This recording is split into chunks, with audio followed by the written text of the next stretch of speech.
Oh, the word of my Lord, deep within my being. Oh, the word of my Lord, my mind. Before I formed you in the womb, I knew you through and through. I chose you to be mine. Before you left your mother's side, I called to you, my child, to be my son. Oh, the word of my Lord, deep within my being. Oh, the word of my Lord, you have filled my mind. I know that you are very young, but I will make you strong. I'll fill you with my word, and you will travel through the land, fulfilling my command, which you have heard. Oh, the word of my Lord, deep within my being. Oh, the word of my Lord, you have filled my mind. Good morning and a warm welcome to today's Eucharistic celebration. Today's Eucharist is offered as thanksgiving by Xavier who celebrates his birthday. Let's sign ourselves in the name of the Father, and of the Son, and of the Holy Spirit. Amen.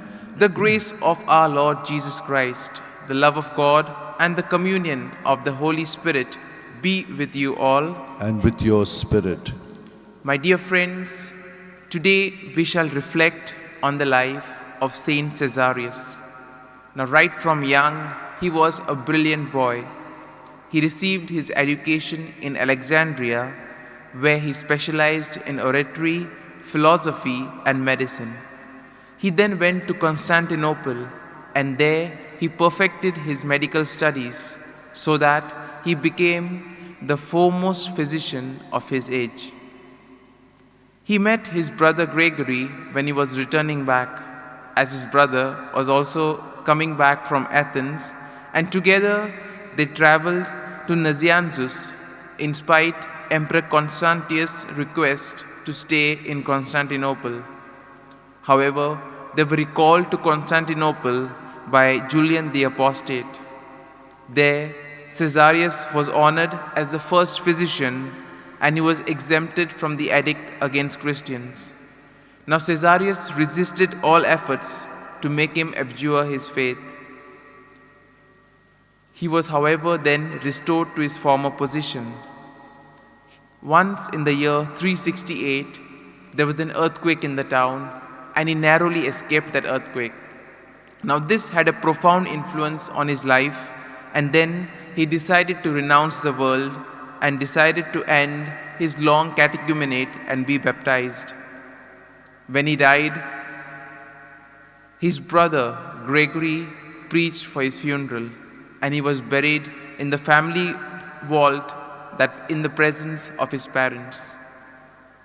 So my dear friends, as we participate in today's Eucharist, let us ask the Lord for the grace that just as Saint Caesarius had this zeal and dedication to work for the kingdom, that during this season of Lent, that we too may create this zeal among us, and that too by reflecting on our lives, we may analyze the areas of growth, the areas where we need improvement, and work on it. Brethren, let us acknowledge our sins and so prepare ourselves to celebrate the sacred mysteries. I confess To Almighty God and to you, my brothers and sisters, that I have greatly sinned in my thoughts and in my words, in what I have done and in what I have failed to do, through my fault, through my most grievous fault.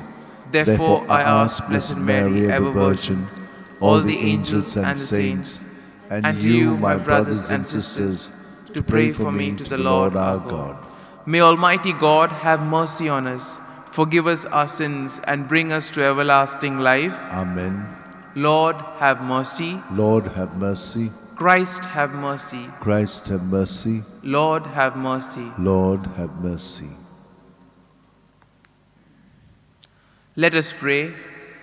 Look kindly, Lord, we pray, on the devotion of your people, that those who by self-denial are restrained in body may by the fruit of good works be renewed in mind, through our Lord Jesus Christ, your Son, who lives and reigns in the unity of the Holy Spirit, one God, forever and ever. Amen.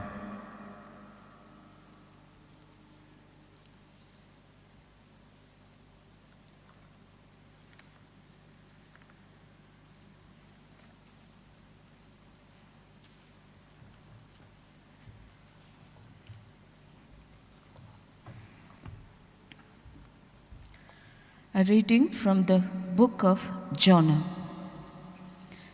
The word of the Lord came to Jonah the second time, saying, Arise, go to Nineveh, that great city, and proclaim to it the message that I tell you. So Jonah arose and went to Nineveh according to the word of the Lord.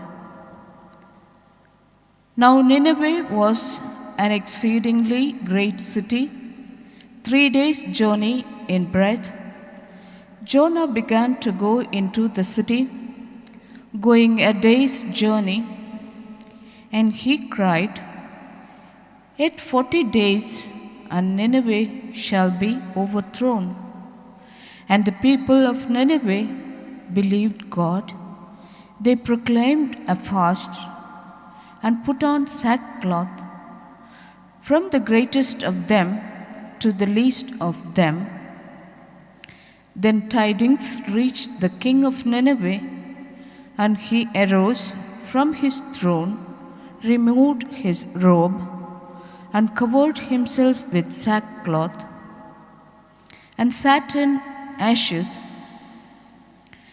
And he made proclamation and published through Nineveh, by the decree of the king and his nobles, let neither man nor beast, herd nor flock taste anything, let them not feed or drink water, but let man and beast be covered with sackcloth, and let them cry mightily to God.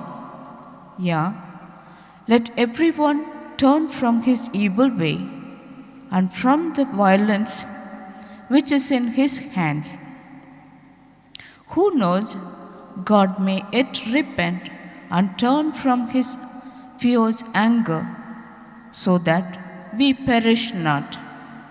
When God saw what they did, how they turned from their evil way, God repented of the evil which he had said he would do to them, and he did not do it. The word of the Lord. Thanks be to God. Our response will be, a humble, contrite heart, O God, you will not spurn. Our response, A humble, contrite heart, O God, you will not spurn.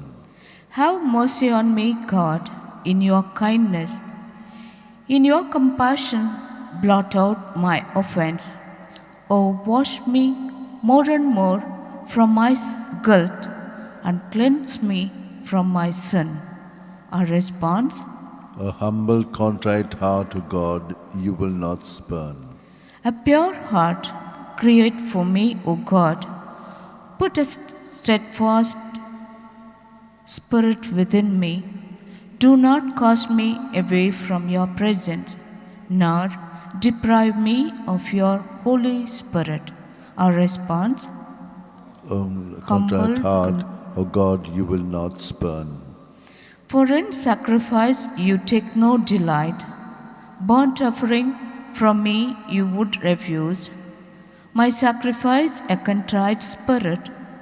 A humble, contrite heart you will not spurn. A response, A humble, contrite heart, O God, you will not spurn. acclamation, seek good and not evil, that you may live, and so the Lord will be with you. The Lord be with you. And And with your spirit, A reading from the Holy Gospel according to St. Luke. glory to you, O Lord. When the crowds were increasing, Jesus began to say, "This generation is an evil generation. It seeks a sign, but no sign shall be given to it except the sign of Jonah. For as Jonah became a sign to the men of Nineveh, so will the Son of Man be to this generation. The Queen of the South will arise at judgment with men of this generation and condemn them. For she came from the ends of the earth to hear the wisdom of Solomon. And behold, something greater than Solomon is here. The men of Nineveh will arise at the judgment with this generation and condemn them. For they repented at the preaching of Jonah. And behold, there is something greater than Jonah here." The Gospel of the Lord. Praise to you, Lord Jesus Christ. My dear friends, today we shall reflect on the theme, being attentive to the signs. Sometimes we realize that in our lives we tend to run away from things. We tend to escape. But sometimes we realize that however much we run, we are not able to escape. We are still there. And in today's world, we see that escapism is not always the solution for any of the problems. For example, the story of Jonah is the perfect story for that. Now, in the Old Testament, there have been many examples wherein the prophets, first when they heard the call of God, were not ready to immediately follow it. But when it comes to Jonah, Jonah is right up there. And we all know the story of Jonah. Jonah was told by the Lord to go and preach to the Ninevites to repent. But for Jonah, he could not digest the fact that how could God save the Ninevites? And as a result of that, he tried to escape. And then we know that he was thrown into the sea, and then comes into the picture, as the children call, the fish that swallowed Uncle Jonah. And then we see Jonah goes to Nineveh, and then he preaches to them, they repent, and disaster is averted. Similarly, in our lives, Jesus calls us to be attentive to the signs. Now we see on the road, there are plenty of signs. And if we don't follow these signs, there's either bound to be confusion or an accident.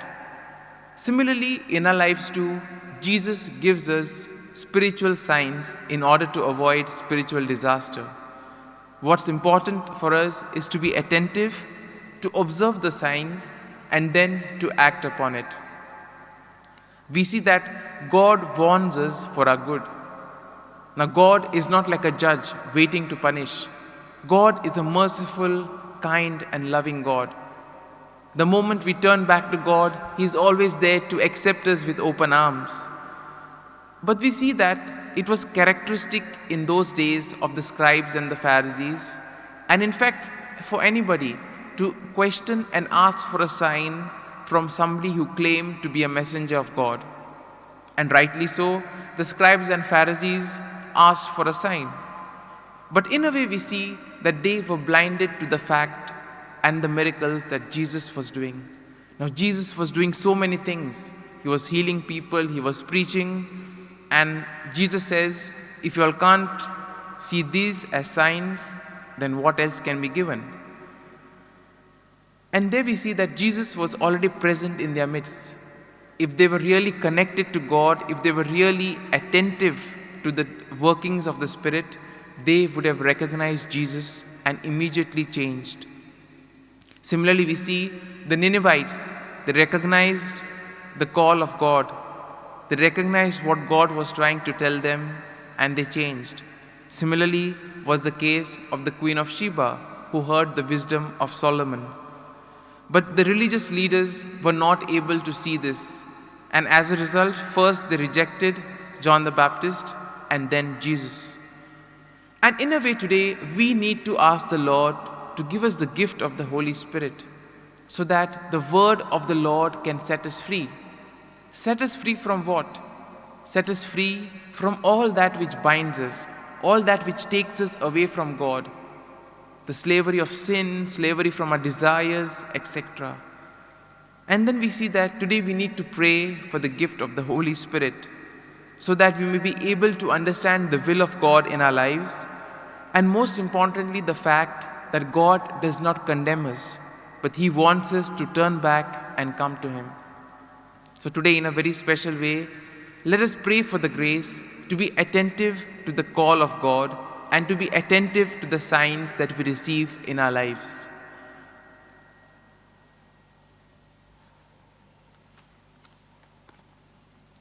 We now place our prayers and petitions before the Lord. In a very special way, let us continue to pray for the pandemic situation that has engulfed the entire world. And together we say, Almighty and merciful God, who show your love to all creation everywhere, hear graciously the prayers we make for all those affected by the coronavirus in various parts of the world. We come before you asking for a quick control of the outbreak, for a healing of the affected, for the victims and their families. We pray for the doctors, the medical staff, all those who toil day and night. We pray for those administering the vaccines. We pray for the people. In these days, there's a lot of doubt and fear concerning the vaccines. We ask the Lord to calm all our fears. And we pray for the government and the health authorities, that they may take appropriate steps for the good of the people. We make this prayer through Christ our Lord. Amen.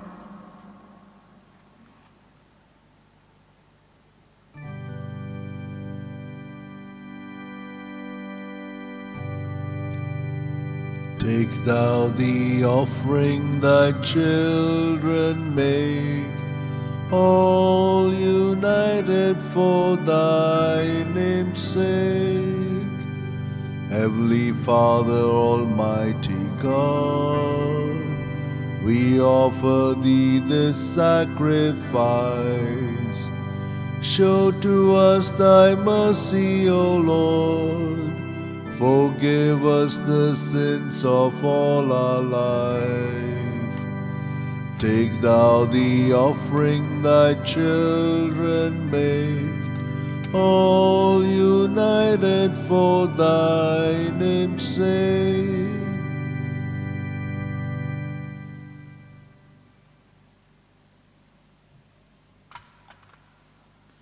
Pray, brethren, that my sacrifice and yours may be acceptable to God the Almighty Father. May the Lord accept the sacrifice at your hands for the praise and glory of his name, for our good and good of all his holy church. Let us pray. We offer to you, O Lord, what you have given to be dedicated to your name, that just as for our benefit you make these gifts a sacrament, so you may let them become for us an eternal remedy, through Christ our Lord. Amen. The Lord be with you. And with your spirit. Lift up your hearts. We lift them up to the Lord. Let us give thanks to the Lord our God. It is right and just. It is truly right and just, our duty and our salvation, always and everywhere to give you thanks. Lord, Holy Father, Almighty and eternal God, through Christ our Lord. For by your gracious gift each year, your faithful await the sacred Paschal feasts with joy of minds made pure, so that more eagerly intent on prayer and on the works of charity, and participating in the mysteries by which they have been reborn, they may be led to the fullness of grace that you bestow on your sons and daughters. And so with angels and archangels, with thrones and dominions, and all the hosts and powers of heaven, we sing the hymn of your glory, as without end we acclaim. Holy, holy, holy, Lord God of hosts, heaven and earth are full of your glory. Hosanna in the highest.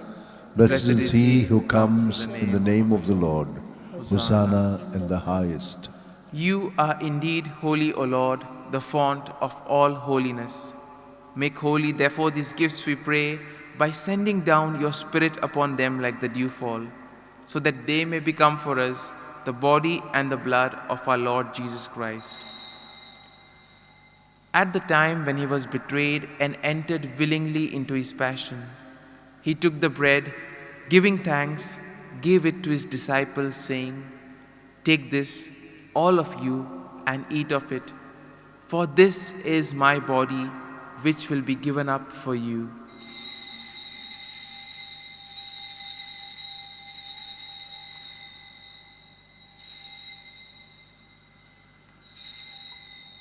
In a similar way, when supper was ended, he took the chalice.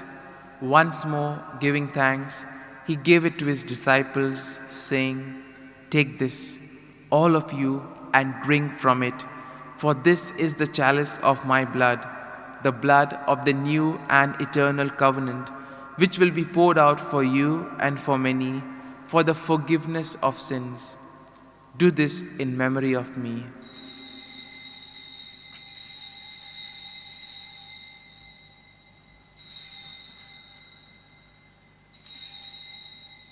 Let us proclaim the mystery of faith. We proclaim your death, O Lord, and profess your resurrection until you come again.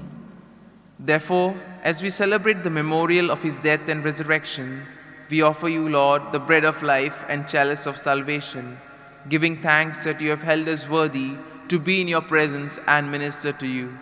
Humbly we pray that, partaking of the body and blood of Christ, we may be gathered into one by the Holy Spirit. Remember, Lord, your church, spread throughout the world. Bring her to the fullness of charity, together with Francis our Pope, Philip Neri our Bishop, and all the clergy. Remember also our brothers and sisters who have fallen asleep in the hope of the resurrection, and all who have died in your mercy. Welcome them into the light of your face.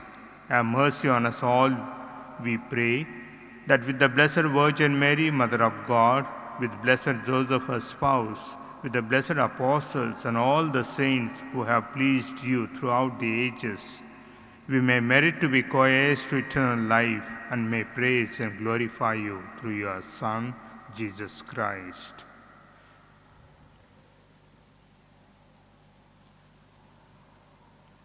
Through him, with him, and in him, O God, Almighty Father, in the unity of the Holy Spirit, all glory and honor is yours forever and ever. Amen.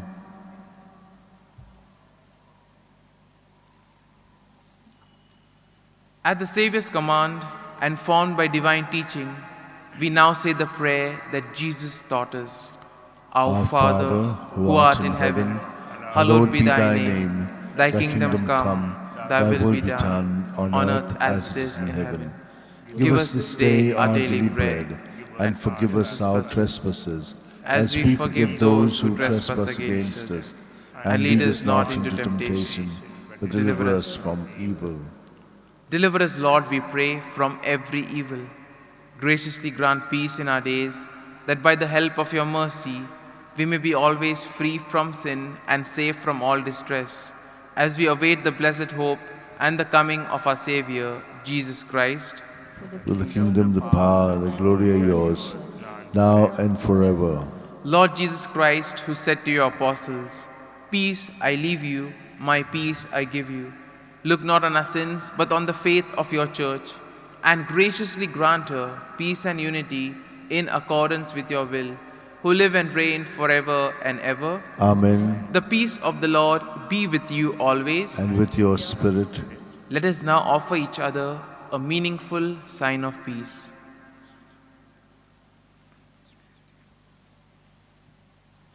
Lamb of God, you take away the sins of the world, have mercy on us. Lamb of God, you take away the sins of the world, have mercy on us.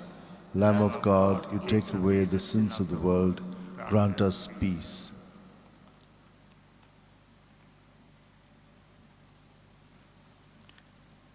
Behold the Lamb of God. Behold him who takes away the sins of the world. Blessed are those who are called to the supper of the Lamb. Lord, I'm not worthy that you should enter under my roof, but only say the word, and my soul shall be healed. My Jesus, I believe that you are present in the most holy sacrament. I love you above all things, and I desire to receive you into my soul. Since I cannot at this moment receive you sacramentally, come at least spiritually into my heart. I embrace you as if you were already there and unite myself wholly to you. Never permit me to be separated from you. Amen.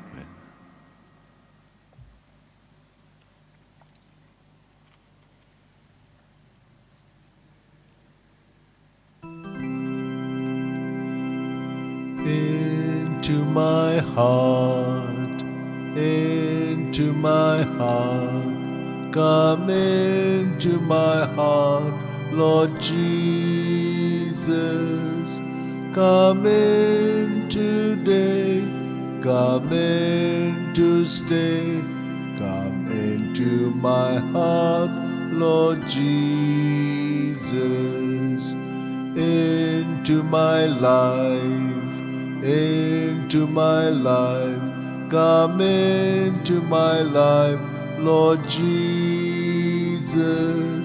Come in today, come in to stay, come into my life, Lord Jesus. Into my home, into my home, come into my home, Lord Jesus. Come in today, come in to stay, come into my home, Lord Jesus. Let us pray. O God, who never cease to nourish us by your sacrament, grant that the refreshment you give through it may bring us unending life. Through Christ our Lord. Amen. Prayer to Saint Francis Xavier. O devoted servant of God, Saint Francis Xavier, your heart was burning with love for Jesus. Impelled by this love, you went from country to country and spent yourself unto death, proclaiming the name of Jesus and the good news of salvation. That is why the Father filled you with glory in heaven and preserved your body from corruption here on earth. Filled with joy for these unique gifts, we join you in praising the Father. And now, we ask your intercession for ourselves. We may now make our petitions privately. We ask you to obtain for us the fulfillment of these desires if they are pleasing to the Father. And for everything together, we praise the Father through Jesus in the Spirit. Amen. The Lord be with you. And with your spirit. And may Almighty God bless you, the Father, the Son, and the Holy Spirit. Amen. The Mass is ended. Let us go in peace to love and serve the Lord. Thanks be to God. Without Him, I can do nothing. Without Him, I'd surely fail. Without Him, I would be drifting like a ship without a sail. But with Him, I can do all things, and with Him, I cannot fail. And over the stormiest ocean, in perfect peace I'll sail. To be like Jesus, to be like Jesus, all I ask, to be like Him, all through life's journey, from earth to glory. All I to be like Him, to be like Jesus, to be like Jesus. All I ask, to be like Him, not in a measure, but in its fullness. All I ask, to be like Him.